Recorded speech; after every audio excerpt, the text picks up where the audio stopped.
So if you guys want to follow me on Instagram, it's do better_fitness, and that's for my work one, and our car one is watch_German_cars. Okay, please enjoy the video. And yes, I'm wearing a Porsche hat. I never wear the hat of the car that I'm in. I don't like to. I don't like to represent that car or something. Or someone's gonna try and steal it. Yeah, the baby's back there. Yeah, so I always wear a different hat. Anyways, this is gonna basically be how I'm feeling with SQ8. It's a nice car, it's very luxurious. It's hard to find something that's gonna be as comfy as this for the price this is. So when I was looking, they were 80,000 pounds. You could have picked one up in the 70s. If you're really lucky, maybe a little less. They've dropped a lot. So now in just shy of 2 years of owning it, it's gone from 80,000 down to 40 something, and low 40, like 44 maybe. So that's a huge depreciation, which just sucks. But everything else in it is held up really nicely. You can see there's not many scratches. I keep it pretty clean. I use a stylist, so I don't get the marks on the screen, and I keep a Porsche rag actually here. I can wipe it when I'm done. But other than that, it's been all right. I've got my phone case thing up there, but I don't know. I'm bored of it. There's delay when you get on the throttle. Even I just drive it in dynamic, and the transmission is sport. There's still a delay when you go for the gas. I think you could tune it out, but I don't know. This thing's been a bit glitchy as well. So we've been having problems with our alarm, problems with the windows. Sometimes they just go down for no reason, and then it just will not go up. And since it's frameless, it's just annoying, those stupid little things, especially when it's such an expensive car.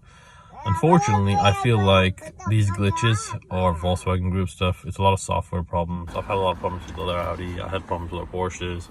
And then all these Volkswagen Group vehicles have had condensation in the lights, which is also annoying. But everything else in the car is held up really nicely. The Alcantara is still fine. I'm not a big fan, but here it's okay. It doesn't bother me. Nice soft leather on everything. This is soft. This is hard. I don't like all this black plastic. That's not soft either. But other than that, yeah. I just wish there wasn't so much delay when you get on the gas pedal. That's what really just does it in for me. I do actually like the steering wheel. The flat bottom's fine. I wish it was a little softer. The buttons though on the steering wheel, like these, I prefer over like the new Audi electric. They make a 6th new electric, and I drove that the other day, and I hate the buttons on the steering wheel. So basically, that's gonna be the reason I do not buy it. I was thinking the Porsche Macan. I drove one, the new electric one, and I just feel like it's too expensive for what you're getting. So then I thought, I'll wait for the Audi one. I drove the Audi one, and I just don't like the buttons. So that just kills it. They just feel so cheap. Once again, I'm stuck in the car. So, car's off. I'm trying to pull this. You can hear it go up and down, but it will not let me out. Very, very annoying. So once again, I'm going to pull the door handle. You see the window move, but it won't open the door. So once again, the car's having a glitch. The window keeps opening when I'm locking the car. So I'm going to hold the button so it should lock.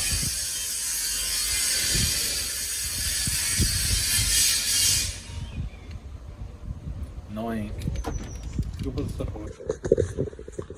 So today I drove another car, and I actually really liked it. And it's an EQC 400.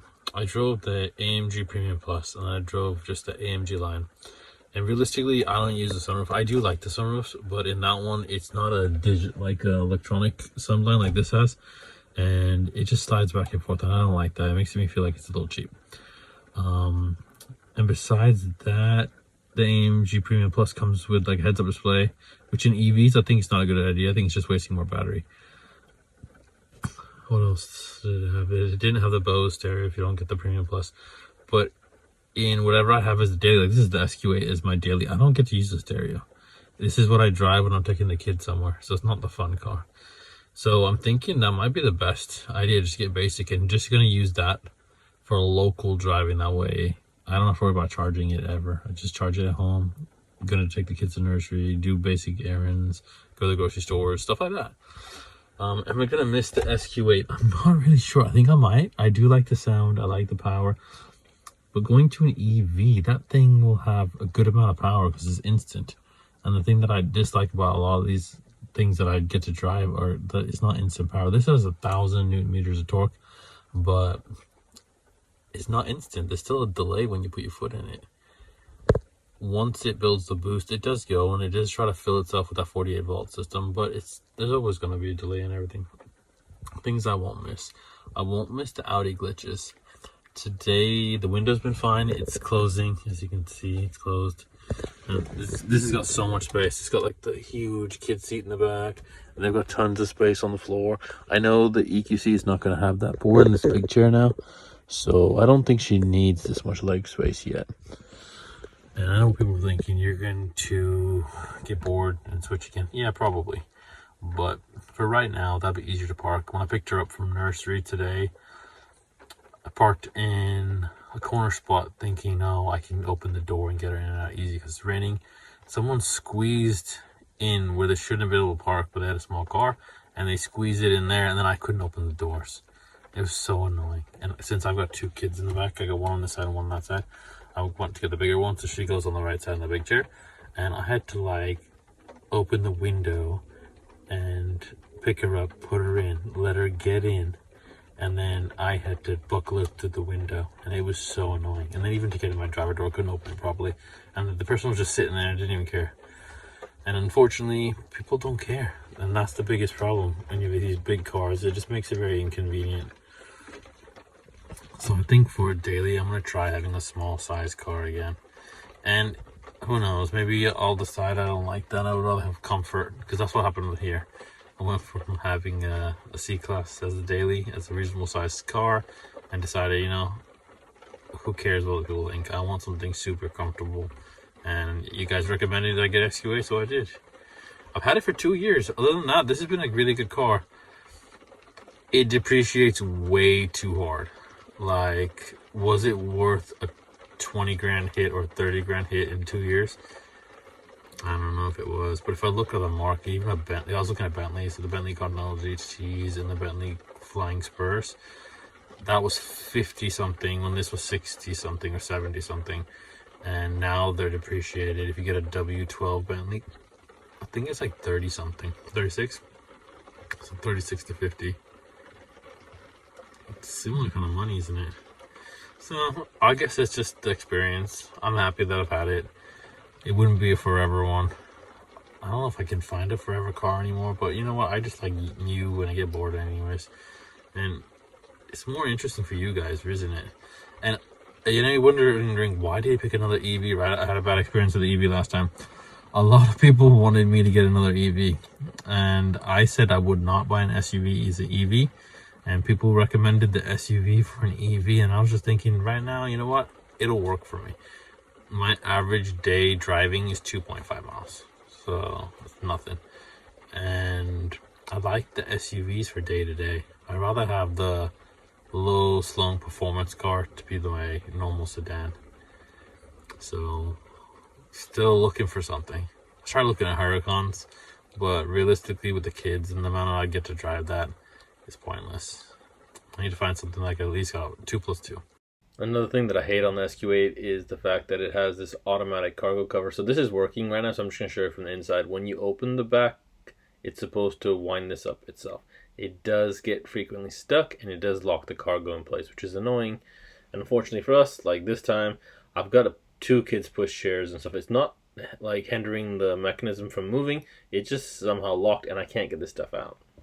So since I've actually rented 2 of these EQCs, I have put about 4,000 or 5,000 miles on them while we had the SQ8, and I was able to see basically how much I would save in fuel and if this would actually work for our family. And I will show you basically that even though the trunk is a little smaller than the EQC, it actually worked, and it holds mostly the same amount of stuff, just a little bit shorter. You have to put stuff in differently. They both have these anchor points for your rear facing seats, and then I will show you basically our fuel economy. I do have a separate video coming out to show you on certain trips what our fuel economy will be through our vehicles, but on this one I'm going to show you that the EQC was getting 4.2 on this trip, and as an average 2.7 miles per kilowatt hour, and the SQ8 was getting 23.9 miles to the gallon as an average over this consumption period. On this EQC, you can see that we just did just shy of 1,800 miles for this comparison, and then I used the other rental, and then I basically ended up just buying an EQC. Thank you for watching. Please like and subscribe, and I'll see you guys next Wednesday. And if you have any questions too, let me know, and I really will try to make you a video. And I do recommend that you guys watch my video of problems that you can expect by 60,000 miles. And that example was with this SQ8, another SQ8 petrol variant, and a RSQ8. And we got all three of those to very high mileage pretty quick because we all three drive a lot. And this is between me and my friends, so we were sharing the cars back and forth, so it is a pretty good video, and there's quite a lot of other problems that we've had with these vehicles. Alright, see you guys next Wednesday. Bye.